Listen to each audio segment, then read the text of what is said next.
President Joe Biden's administration is giving the green light to Ukraine to use U.S.-made weapons to strike deep into Russia.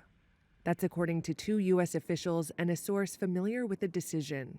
This military drill video shows the Army Tactical Missile Systems, or ATACMS, which have a range of nearly 200 miles.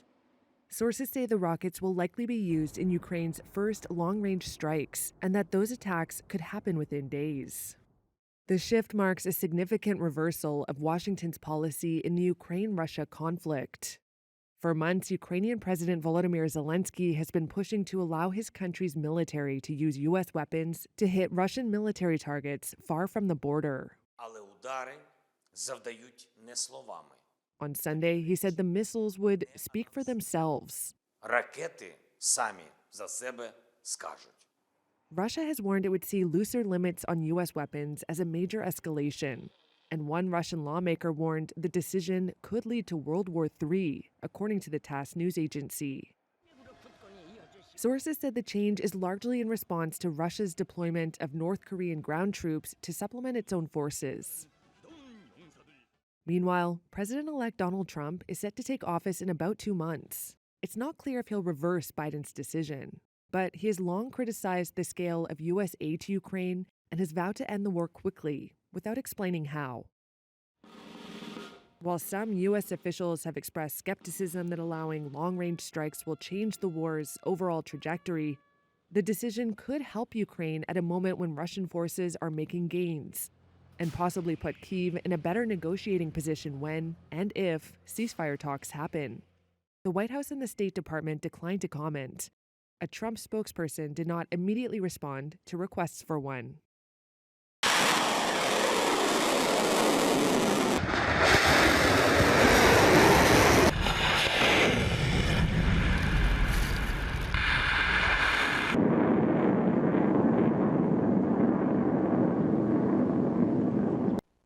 I think it's a signal to the Russians that the United States is not going to pull out, if that's the right way to put it, that we are going to continue to support Ukraine. The Republicans, who are taking over both houses of Congress, have leading Republicans have long said that we should remove these restrictions. So here you have the Democratic administration doing something that the Republicans have asked for, and so I think it's a signal that we're gonna continue to support Ukraine. It'll be 3 years of war in February, so I think there's a bit of fatigue as well with the war. So I think that there's an expectation across, on both sides of Atlantic, that we're going to have to engage diplomatically on this. And if you're going to do that, you have to put your side in as strong a position militarily or tactically as possible. And of course, that would mean you don't. You continue to provide support militarily while, in preparation for any kind of negotiated solution. He has, I think, drawn kind of a line in the sand, drawn a kind of a red line, saying that U.S.-made weapons will be taken, very seriously, or be taken as an unacceptable escalation or whatever. But I really don't think that Putin wants to take on the United States directly. So I don't think it's going to really, there's not going to be a direct military response to us.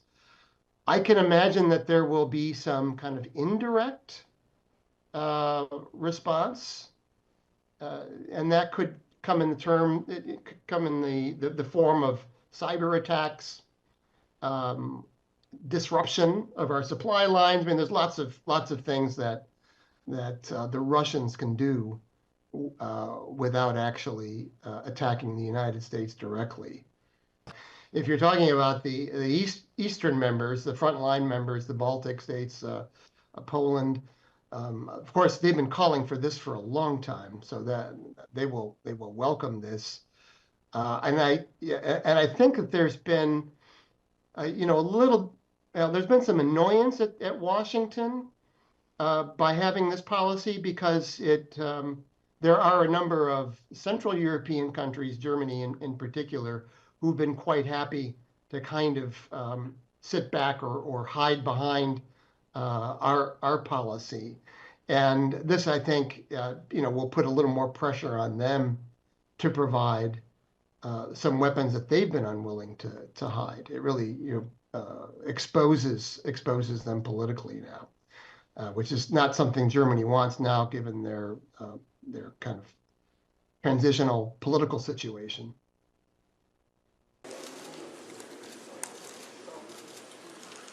Well, North Korean troops being deployed in Russia against Ukraine.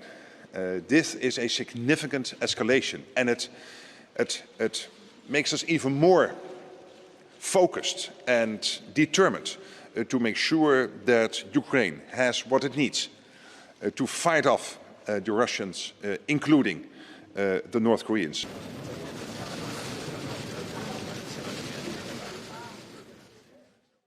I think that this development, the addition of foreign troops on the ground is, demanded some sort of response. And I find it interesting that Biden made this decision at a meeting of the Asian Pacific, at APEC, Asian Pacific Economic Council, I guess it is, because the South Koreans and the Japanese are looking at this and seeing a real broader threat if North Korea is sending ground troops, gaining valuable experience, possibly gaining some new game-changing technology in terms of ballistics for North Korean missiles. It's obviously going to be very threatening to the Japanese and particularly the South Koreans.